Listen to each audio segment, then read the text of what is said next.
What's up guys, this is Void of Dust Gaming, your channel for fresh Arena of Valor content. And since Iggy has been released, there has not been any video on this channel so far, and I just looked it up. This was my third game on Iggy so far, so of course my mechanics are not up to the super performance league, but I just wanted to show you one of my Iggy games because I had fun playing him kind of yesterday, but of course you're going to see the video in the future. So the game was played yesterday, but of course this is not yesterday anymore.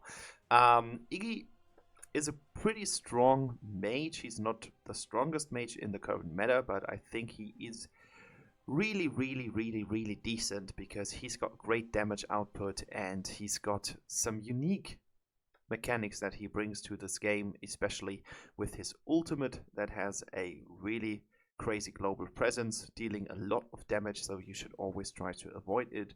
He can stack it up to 2 times and he can just deal tremendous amounts of damage with all of his spells, and therefore I think it's just time for another Iggy video. While my performance wasn't the best, that to be said at the beginning of the video. So first of all, I want to share my build with you that has been updated since some of the newer changes have been applied to the mages and the mage resistance items. So as you can see, we are building completely on mage damage. There is no utility whatsoever because we don't really need it. Iggy is there to put out damage, and with this build we are going to do that. The only item that we're building for utility is the Tome of the Reaper, because there are a lot of heroes right now, especially in the current meta, who are able to gain control of the game because of their health regeneration abilities, and we're trying to stop that in their tracks by building this item pretty early in the game. That said, we are continuing this kind of theme in the Arcana section with my mage damage build, ability power plus 90, magic pen. We've got some magic vamp and cooldown reduction. If you want to build it in the way that I did, you need 10 times Nomad level 3, you need 10 times Vampire level 3, and last but not least is Hexer in the green Arcana with level 3 and 10 of these as well, of course. Enchantment-wise, I decided to go with the full damage approach, so we're building Holy Thunder as our core enchantment.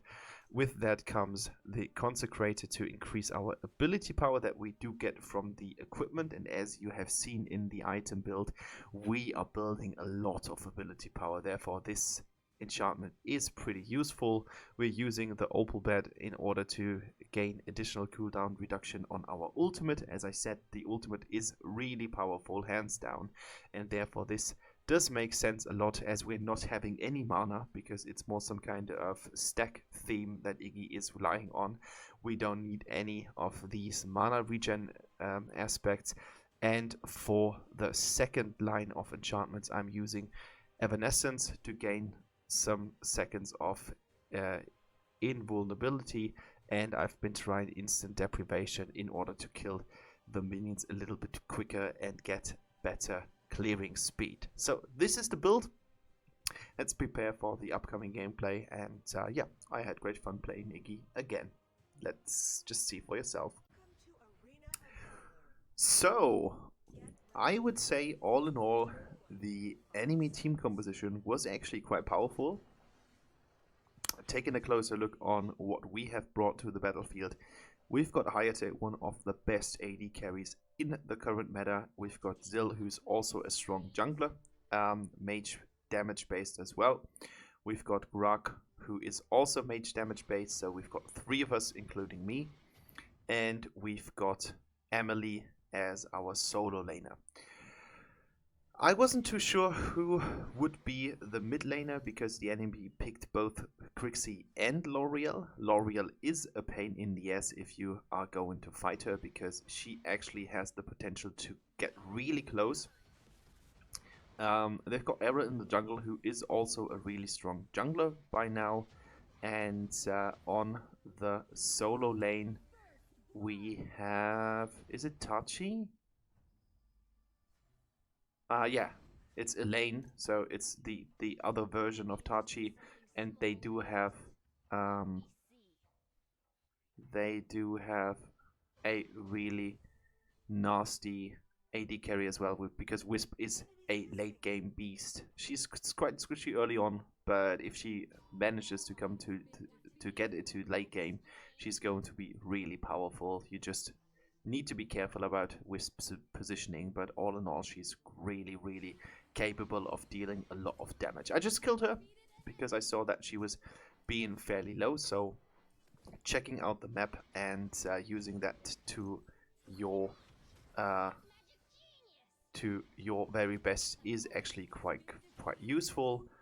We struggled on killing Crixie here, but the L'Oreal approach was actually quite nice. And I just decided to go back right now because with so little health and a lot of area of effect damage that comes from Crixie, L'Oreal and Wisp, I just saw no opportunity on being useful for my team, and therefore I decided get back to safety, come back alive, and everything is going to be good. Meanwhile, Zill is able to kill a lane without any problem. I mean, yes, he's fairly low on health, and unfortunately now he is being killed by L'Oreal. I think that was completely unnecessary, and I was looking if I would have any sort of approach on L'Oreal, but because she was withdrawing immediately, I made some steps. I mean, that's important for your health. You should always be moving around 10,000 steps every day. That's what the doctors tell you. And she's just so mobile, and that's really, as I said, she's a pain in the ass to fight, especially if you are fighting her as some kind of low profile mobility hero as Iggy is, and unfortunately she's able to kill me. Sometimes I do things like that in order to find out what the strengths and not what the strengths and the weaknesses are. Of course, I know that after playing 3,000 games, but sometimes I just want to check out my power level.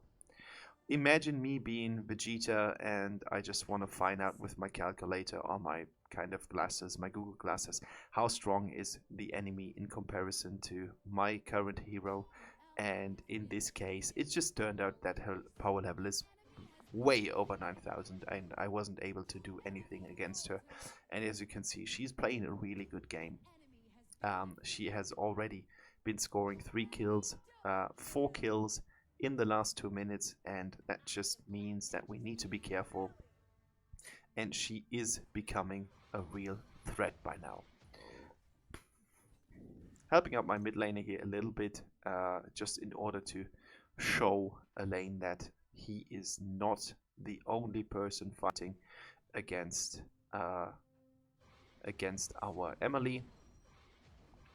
And I think now it's time to make an approach on the mid lane tower, because we haven't damaged it that much so far. So I was making sure that I would be able to push my minions into the tower, and I kind of knew, or I kind of had the feeling that the other players were about to make an entrance on my lane. Unfortunately, Hayate is really, really low. I don't really know what he's doing in the enemy jungle, being so exposed. And as you guys saw, that was just the payback time. If you are kind of like just exposing yourself so far away from any help, you just deserve to die. It's just the way it's meant to be. You can't really do anything against it.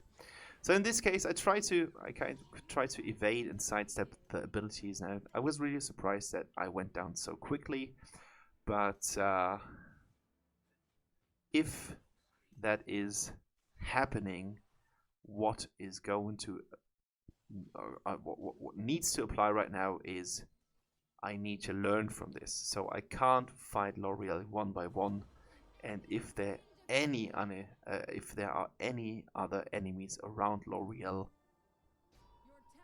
I need to get away as quickly as possible. So this was kind of my learning, and we are going to see if I kind of managed to do so. So now is tower protection time. I think Wisp is wasting her ult entirely here because she's not doing any sorts of damage to the tower. And we're struggling. I mean, we're doing good on the behalf of the kills. So 12 versus 12, that's fine. We just got the top tower, which is also quite nice.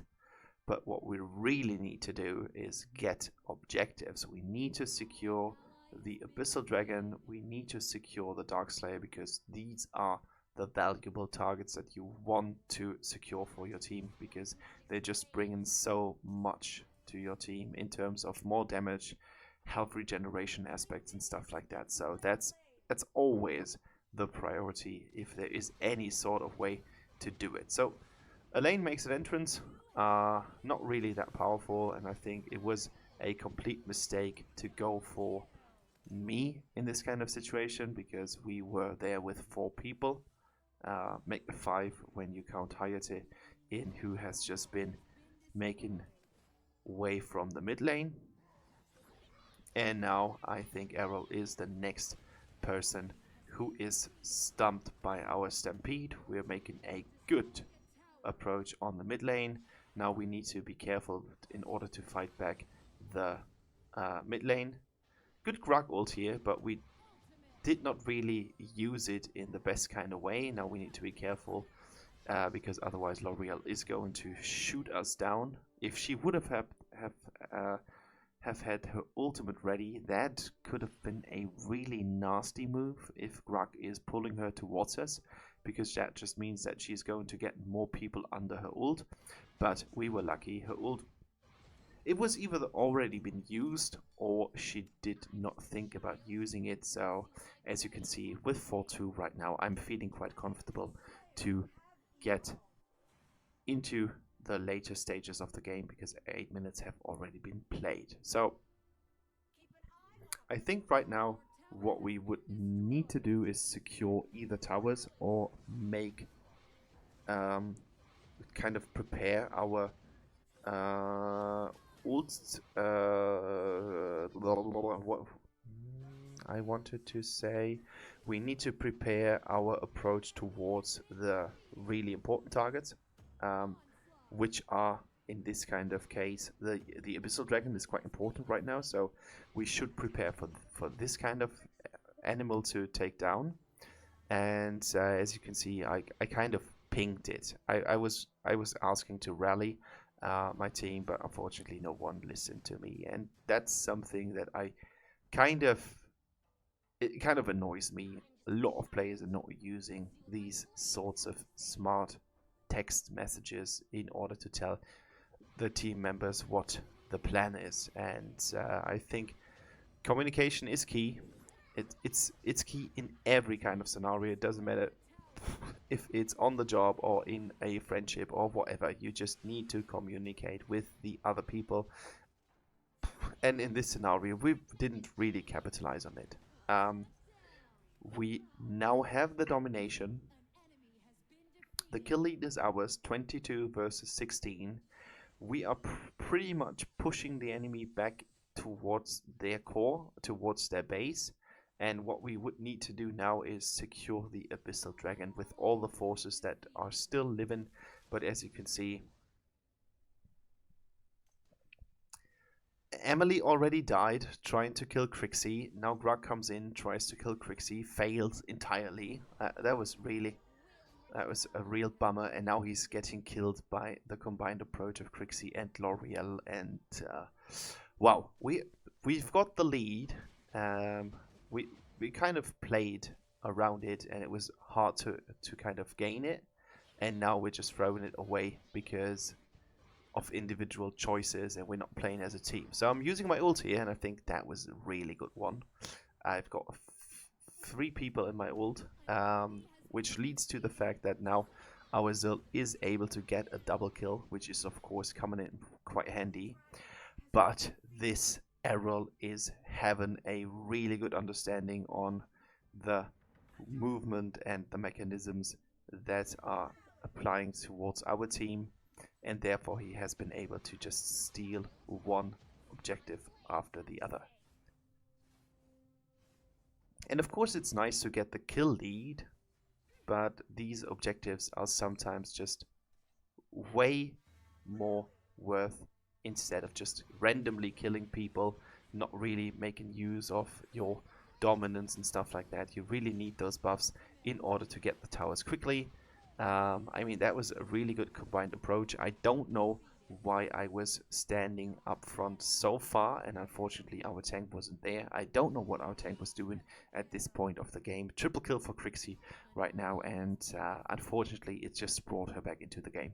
Because beforehand, she was just standing there with 1 kill, and she was basically non-existing. And oh no, she's got 7 kills, so 4 kills. Yeah, she was existing, but now she's even more powerful and even more dangerous. Oh, she's building the support item. I just saw it, and yeah, Crix's support. What? I mean, you can already see how we are struggling in this kind of game, because we got a tank and the enemy doesn't, and they're still doing fairly good. 27 versus 22, that's completely fine. I mean, yeah, we do have more towers than the enemy team, but again, there's another Darkslayer that has just been secured for the enemy team. The hook on L'Oreal is not working. This Elaine is just being a little bit too confident, but now we need to defend our base against the Darkslayer. A good thing is that he's not really paying attention towards me, so I can start to build up some pressure on him. Meanwhile, Errol is trying to take down the tower.